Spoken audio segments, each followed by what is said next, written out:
بني مكادة تبارك الله، فيضانات، أمطار غزيرة واحد الوقت وجيز صراحة. هاد الفيضانات ما شفناهمش من 2011 2013 تقريبا، فاش بناو صايبوا البنية التحتية وكبروا القوادس مكناش كنشوفوا هاد الفيضانات هادي.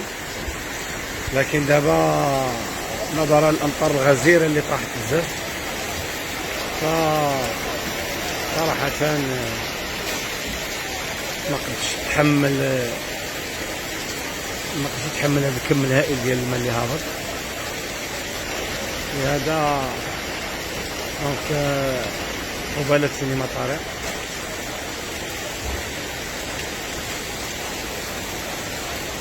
أنا تشوفوا دابا هنا السيارات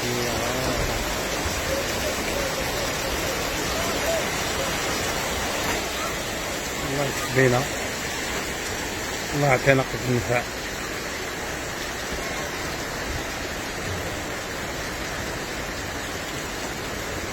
بلي مكادة كتشهد واحد فيضان اللي هو ما شفناش من 2013 2014، ما شفناش هاد الفيضانات هادي صراحة.